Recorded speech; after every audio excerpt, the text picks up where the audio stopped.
दोस्तों नमस्ते। और एक लंबे अंतराल के बाद से मार्केट और उसके एनालिसिस को लेकर के मैं आपके सामने हूँ। सबसे पहले मैं आपको ये समझाने की कोशिश करूँगा और खुद भी समझूंगा आपके साथ साथ। आज है 18 तारीख 18 जून 2023। सो 18 जून 2023 को जो मार्केट के डाटा मैंने आपके सामने खोल दिया है, क्यों मार्केट इस तरह से चल रहा है, जबकि ग्लोबली अगर आप देखते हो तो ग्लोबल में एक डिस्कशन हो रहा है रिसेशन का। और मैं ये डिस्कशन सुनते सुनते भरोसा करिए बोर हो चुका हूँ। आप जरा ये डाटा देखिए। ये डाटा आपको सब कुछ क्लीन, क्लियर, क्लिस्टर और बोल्ड तरीके से समझाएगा। फरवरी 2023 में एफआई ने सबसे ज़्यादा सेलिंग की थी।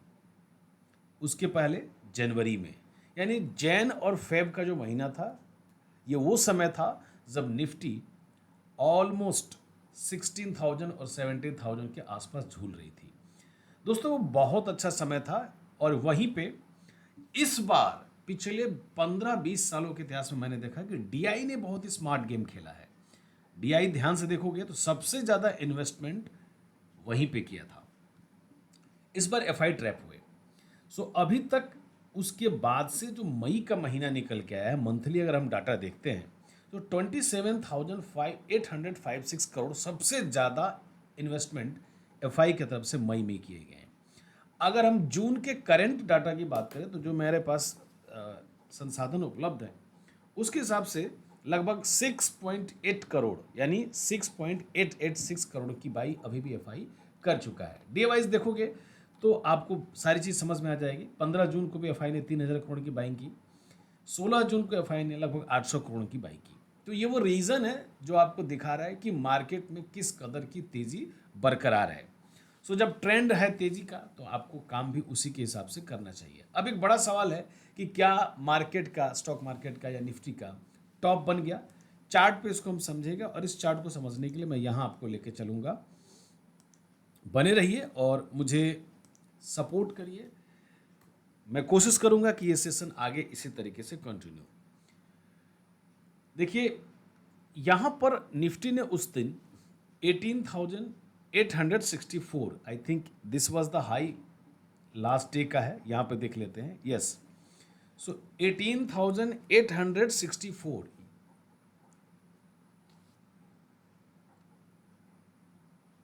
18,864 का हाई बनाया।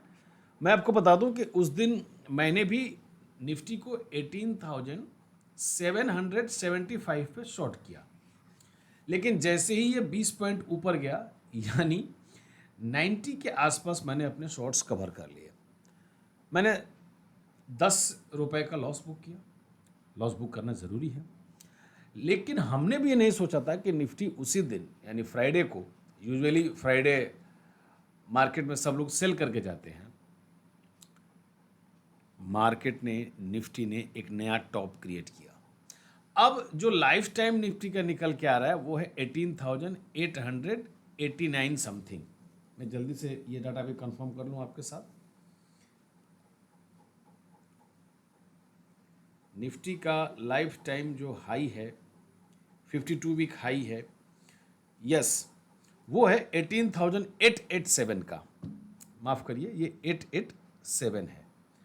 अब एक बड़ा सवाल ये है आपके मन में या आपके तरह जितने भी सभी दर्शकों के मन में कि क्या निफ्टी ने अपना टॉप बना लिया।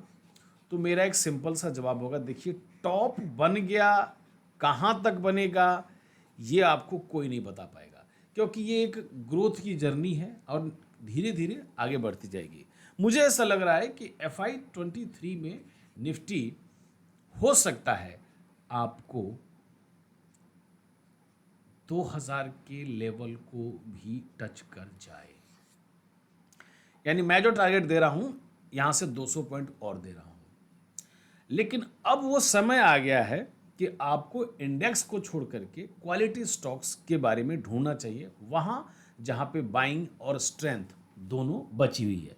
मंडी के लिए मैं एक बार फिर से क्लीन कर दूं कि यहां पे बाइंग मत करिए। अगर नीचे फिर से ये लेवल मिलता है 18,775 यहाँ पे बाइंग करने का सोचना, या फिर यहाँ से 20 पॉइंट ऊपर बाई करना, यानी अगर निफ्टी 18,845 के ऊपर जाने लगेगा तो बाई करना, और तब उस केस में जो अगला रेजिस्टेंस निकल के आएगा दैट वुड बी अराउंड 18,925 का।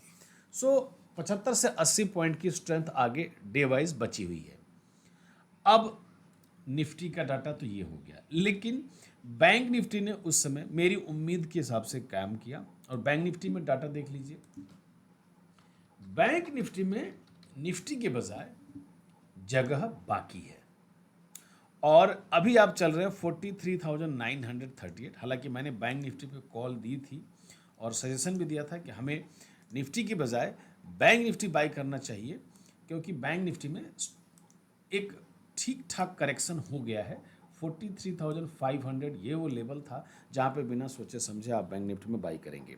अभी भी बोल रहा हूँ कि बैंक निफ्टी में आप यहाँ से भी बाइंग कर सकते हैं, या तो बैंक निफ्टी को यहाँ से थोड़ा सा और ऊपर आने दो, ये लेवल क्रॉस करने दो। अगर आप सेफ प्ले करना चाहते हो तो let it be open bank Nifty above 44,050, इसके ऊपर बाई करिए, और ध्यान रहे कि 44,200 यहाँ पे थोड़ा प्रॉफिट बुक करते रहिए, क्योंकि बैंक निफ्टी का एक नेचर होता है कि जब वो एक डीप करेक्शन देता है तो उसके बाद से थोड़ा ऊपर आता है, फिर ये ऊपर जाएगा, फिर यहाँ प्रॉफिट बुकिंग होगी, फिर नीचे आएगा, फिर अगला हाइट बनेगा।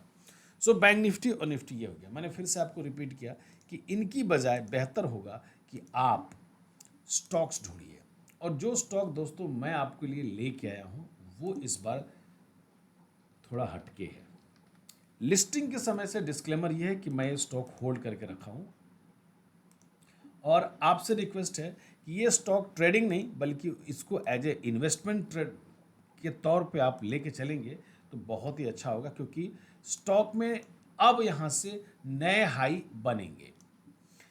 ये चार्ट है, स्टॉक का नाम है कल्याण ज्वेलर्स। देखो, एक छोटे साइज की मिड कैप कंपनी है। फंडामेंटल्स थोड़ा सा ब्रीफ में आपको बता दूं कि बस एक ही इशू था मेरे हिसाब से, मैं जो समझता था इस स्टॉक इस कंपनी में, कि कर्ज था, लगभग 4,000 करोड़ का कर्ज था। मार्केट कैपिटल देखोगे तो उसके हिसाब से ये 1/4 है, और यही वो रीज़न था कि इन्वेस्टर ऐसे स्टॉक्स में आना नहीं चाहते थे। जो इसमें डिजास्टर चेंज हुआ है वो हुआ है 2022 के बाद से, यानी 2022 से लेकर के 2023 में जो ऑपरेटिंग प्रॉफिट है ये बहुत तगड़ा दे रहा है। यानी आप पहले नेगेटिव थे, नेगेटिव से लगभग 4 गुना ऑपरेटिंग प्रॉफिट आप जनरेट करना शुरू कर दिए। उससे भी बड़ी बात मैं आपको स्क्रीन पे दिखाना चाहूंगा कि दो बहुत बड़े फंड, मैंने बैंक ऑफ सिंगापुर एफआई है, पहला मैं स्टॉक ऐसा देख रहा हूं कि जहां पे एफआई धीरे धीरे मार्च में आकर के 29% की होल्डिंग बना के बैठ चुका है। मैं थोड़ा फंडामेंटल आपको स्क्रीन पे दिखाऊंगा, आप ध्यान दीजिएगा।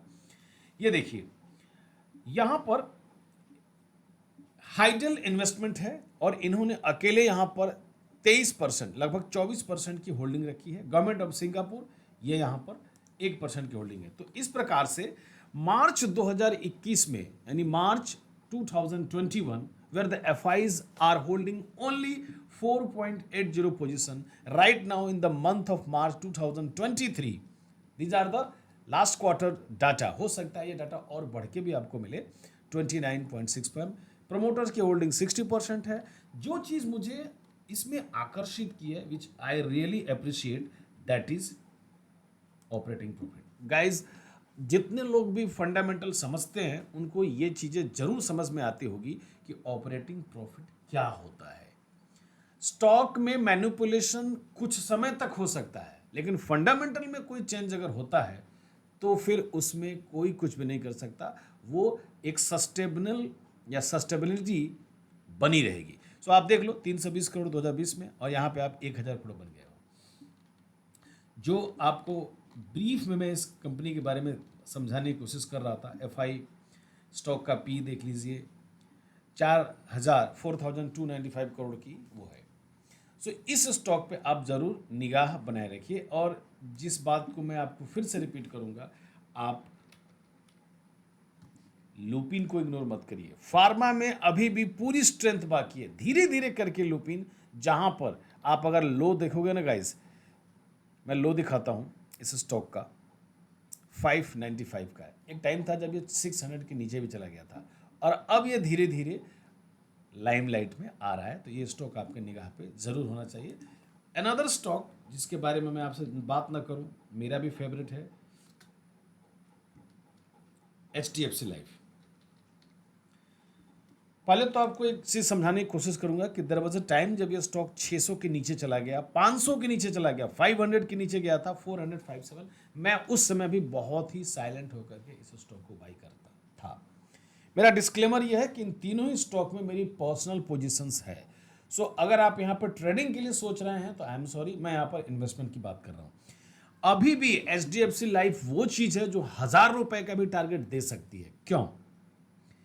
पोस्ट कोविड जो लोगों की सोच है वो बहुत ही क्रिएटिव तरीके से बदली है। पहले तो समझिए कि स्टॉक टूटा क्यों था। कोविड के दौरान इंश्योरेंस कंपनियों की कमर टूट गई। इतना क्लेम कभी नहीं सेटलमेंट हुआ जितना कि कोविड में हुआ था। दूसरा, लास्ट बजट में, फरवरी का जो बजट आया, इस बजट में गवर्नमेंट ने क्या किया, हमारी सरकार ने 80C को पूरी तरह से रिमूव कर दिया। और जैसे ही 80C को रिमूव करने की खबर न्यूज़ चैनल्स पे आनी शुरू हो गई, लोगों को लगा कि यार इंश्योरेंस तो अब ख़त्म हो गया। क्योंकि आप में से, हम जैसे बहुत सारे लोग जो हैं वो इंश्योरेंस इसीलिए लेते हैं ताकि उनको टैक्स बचाना है। हालांकि इसका एक दूसरा फंडा है। 80C खत्म होने के कारण एक होता है न्यूज़। जब भी कोई न्यूज़ आता है तो उस न्यूज़ को मार्केट कैसे लेता है, मार्केट यानी जो इन्वेस्टर्स हैं और जो ट्रेंड्स हैं, जो ट्रेडर्स हैं, उसको किस तरीके से उसको इंटरप्रेट कर रहे हैं, ये बहुत मायने रखता है। और इन्होंने इसको बहुत ही निगेटिव ले लिया, जबकि मैं उसी में बोलता था कि ध्यान रखना, ये वो स्टेप है जिसके बल पे इंश्योरेंस सेक्टर आने वाले समय में खुद के दम पे खड़ा होगा, न कि 80C के दम पे। भारत एक इतना बड़ा देश है जहां पर इंश्योरेंस को लेकर के अभी भी बहुत सारे अवेयरनेस की जरूरत है। और ये वो अकेला ऐसा सेगमेंट है यहां से कम 10 टाइम का ग्रोथ एक्सपेक्टेड है। समय बदला, परिस्थितियां बदलती गई और तब चीजें लोगों को समझ में आने लगी। आप गाड़ी खरीदते हो, अभी 5 इयर्स का इंटीग्रेटेड इंश्योरेंस आपको प्लान लेना पड़ रहा है। हेल्थ प्लान्स, मार्केट प्लान्स, बहुत सारे ऐसे प्लान्स हैं जो इस कंपनी के पास मौजूद हैं। और मुझे ऐसा लगता है कि टेक्निकली अब ये स्टॉक जब 600 के ऊपर आ चुका है तो यहाँ पर बाइंग SIP के थ्रू बनता है। स्टॉक में धीरे धीरे नए हाई बनेंगे। 650 एक छोटा सा हर्डल है, जैसे ही ये तोड़ेगा स्टॉक आपको 700 से लेकर के 1000 रुपए के आसपास जाने की क्षमता रखता है। दोस्तों, ये थे मेरे वीकली एनालिसिस मार्केट के। और मैं आपको एक बार फिर से हाथ जोड़ के निवेदन करता हूं कि आप मेरे चैनल पर अगर नए हैं तो सब्सक्राइब करिए, लाइक करिए और शेयर करिए और अपने फीडबैक ज़रूर दीजिए। तब तक के लिए जय हिंद।